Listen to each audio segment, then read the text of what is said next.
أعوذ بالله من الشيطان الرجيم بسم الله الرحمن الرحيم فإن تابوا وأقاموا الصلاة وآتوا الزكاة فإخوانكم في الدين ونفصل الآيات لقوم يعلمون.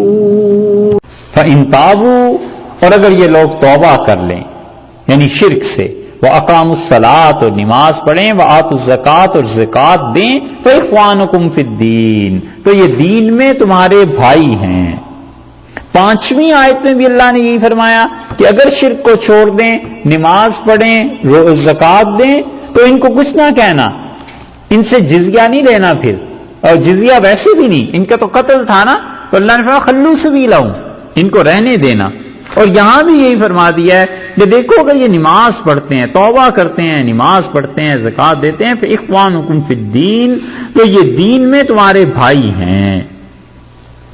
کافر کو مومن کے ساتھ اللہ تعالی نے دین کی اخوت میں جوڑ دیا. 2 چیزیں الگ الگ ہیں. ایک ہے بھائی ہو جانا، یعنی سارے حقوق اور ساری ذمہ داریاں فرائض جو عام مسلمانوں کے ہیں اسے بھی حاصل ہو جائیں گے. جب مسلمان ہے، کافر ہے، مسلمان ہو گیا، اسے بھی حاصل ہو جائیں گی یہ ساری چیزیں، تمہارے بھائی ہو گئے. اور نسب الگ چیز ہے، نسب کی بنیاد پہ بھائی نہیں بنتا، اس لیے کہ اس کا نسب کچھ اور ہے، اس کا نسب کچھ اور ہے. اور اسی کو فردر آپ ان ڈیٹیل دیکھیں تو نسب کی وجہ سے جو خصوصیات آتی ہیں نا، کبھی کبھی وہ نسب کی وجہ سے خصوصیات دوسرے نسب میں نہیں ہوتی. مثلا کوئی نسب لے لیں، سادات ہیں، ان کی عادات جو ہوں گی وہ اور ہوں گی. شیخ ہیں، ان کی عادات اور ہوں گی، فیملی کی حتیٰ کہ عادات بدلی ہوئی ہوتی ہیں. تو شریعت بھائی ہونا، بھائی چارے کا ہونا، اس کا اعتبار کرتی ہے، لیکن نسب کے اعتبار سے جو لوگ ہیں ان کو کہتی ہے کہ تم اپنے نسب میں اپنے رشتے کرو اس طرح کی، تاکہ ایک دوسرے کے گھر سے، ایک دوسرے کی عادات سے لوگ واقف ہوں.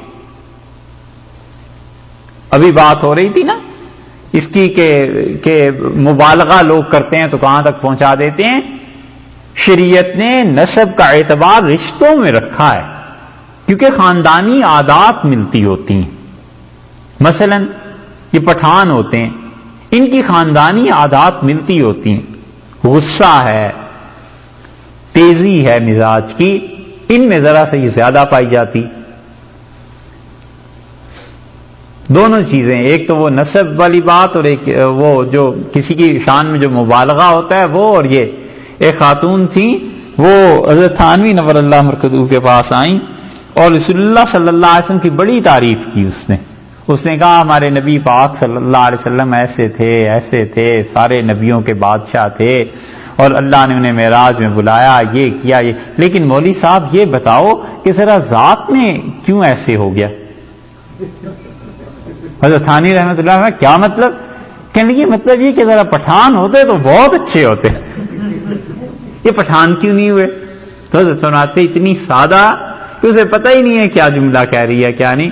اس کے نزدیک پٹھانوں جیسی ذات کسی کی تھی نہیں، اس کے یہ پٹھان کیوں نہیں تھے؟ اور اگر وہ یہی بات پوچھتی کسی پٹھان سے تو پھر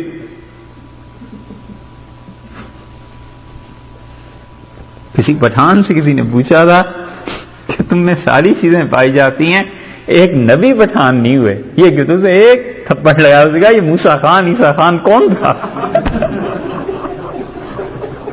سیدنا موسیٰ اور سیدنا عیسیٰ علیہ السلام کو وہ پٹھان بنا گیا. تو نسب کی بنیاد الگ ہے، وہ فیملی ہے، اس کی اپنی کچھ خصوصیات ہے نا. اب وہ شادی اگر باہر سے رشتہ کہیں کرے، حتیٰ کہ کھانے میں فرق پڑ جائے گا، پکانے میں فرق پڑ جائے گا. وہ شریعت نے کفر کا جو اعتبار کیا ہے وہ چیز الگ ہے اور یہ چیز الگ ہے. اس لیے عرض کر رہے ہیں کہ آج کل یہ بھی ایک مسئلہ ہے کہ جی اسلام جو ہے اس میں ذات پات کی بڑی اہمیت ہوتی ہے اور رشتے نہیں ہوتے. اللہ نے فرمایا فإخوانکم فی الدین، اگر یہ توبہ کر لیں، شرک سے، نماز پڑھیں، زکات دیں، تمہارے بھائی ہیں. ونفصل الآیات، اور ہم اپنی آیات کو، ان نشانیوں کو، ان پتوں کو ہم کھولتے ہیں لقومی یعلمون، اس قوم کے لیے جو جاننے والے ہیں. ایک جاننے والے لوگوں کو ہم بتاتے ہیں کہ کیا کیا چیزیں ہیں اور تم نے کیسے زندگی گزارنی ہے. اس سے فقہا نے استدلال کیا ہے کہ اہل قبلہ جو ہیں ان کا قتل جائز نہیں، کیونکہ اللہ نے فرما دیا نا کہ وہ توبہ کر لیں، نماز پڑھیں اور زکوٰۃ دیں. وہ کہتے ہیں کہ اہل قبلہ کا قتل جائز نہیں، کیونکہ اہل قبلہ ہو گئے، ان میں 3 چیزیں پائی جائیں. اچھا، اس پہ ایک ذرا سی بات اور بھی ہے. جن حضرات نے صرف اتنا لکھا ہے نا، اس دلیل کو مرزائی لے آتے ہیں اور وہ کہتے ہیں کہ ہم شرک نہیں کرتے، نماز پڑھتے ہیں، روزہ رکھتے ہیں، زکوٰۃ دیتے ہیں، تو فاخوانکم فی الدین، دین میں تمہارے بھائی. بات یہ ہے کہ اس کا یہ مطلب نہیں ہے کہ یہ صرف 3 کام، بلکہ مطلب یہ ہے کہ جتنی بھی ضروریات دین ہیں ان چیزوں کو مانتے ہیں. ایک آدمی ان 3 چیزوں کا قائل ہے اور وہ کہتا ہے کہ میں نماز پڑھتا ہوں اور زکوٰۃ دیتا ہوں اور توبہ بھی میں نے کی ہے شرک سے، اور میں رسول اللہ صلی اللہ علیہ وسلم کو نہیں مانتا. کون کہے گا کہ تم مسلمان؟ ایک دوسرا کہتا ہے کہ میں قرآن کو نہیں مانتا، دیکھو نماز پڑھتا ہوں، زکوٰۃ بھی دیتا ہوں اور اس کے ساتھ ساتھ شرک بھی نہیں کرتا، لیکن قرآن پوری کتاب نہیں ہے. اب کون کہے کہ یہ مسلمان؟ تو مطلب یہ ہوتا ہے ایسے جملوں میں قرآن جہاں بھی، اس جگہ پہ ہی نہیں، قرآن جس جگہ بھی ایسی باتیں کہتا ہے جنرل، تو اس سے مراد یہ ہوتی ہے کہ دین کی جو ضروریات ہیں، ان ضروریات دین کا یہ قائل ہے. کہیں ایک علامت ذکر کر دی، کہیں 2 علامتیں ذکر کر دی، کہیں 3 علامتیں ذکر کر دی، کہیں پورے عقیدے کو بیان کر دیا. قرآن کی مختلف آیات میں مختلف علامتیں اور کبھی کبھی پورا عقیدہ بھی آ جاتا ہے. جیسے آمن الرسول بما انزل الیہ من ربہ والمؤمنون میں عقیدے کی باتیں کر دی. اب ایک آدمی کہے میں تقدیر کو تو نہیں مانتا، باقی شرک نہیں کرتا، نماز پڑھتا ہوں، زکوٰۃ دیتا ہوں. وہ کہے میں اس بات کو ہی نہیں مانتا کہ مسجدیں ہونی چاہیے علیاذ باللہ، اور مسجد کو بنانا میں گناہ کی بات سمجھتا ہوں. تو آپ سوچئے پھر کیسے کہیں گے؟ ٹھیک یہی حال ختم نبوت کے معاملے میں بھی ہے کہ وہ دین کا بنیادی رکن ہے، اور ختم نبوت پر ایمان، اس کے بغیر ایمان ہو ہی نہیں سکتا. تو اس لیے مرزائی جو اس قسم کی آیات کو پیش کرتے ہیں، اس کا یہ مطلب تھوڑا ہی ہے کہ بس 3 کام کر لیے تو مسلمان رہا. مطلب یہ کہ جو دین کی ضروریات ہیں ان سب چیزوں کو مانے. وَنُفَصِّلُ الْآيَاتِ لِقَوْمٍ يَعْلَمُونَ، ہم اس بات کو کس کے لیے کرتے ہیں؟ ان لوگوں کے لیے جو جانتے ہیں، ہم اپنے پتے بتاتے ہیں. وَإِن، اور اگر نَقَصُوا، توڑ دیں. کون؟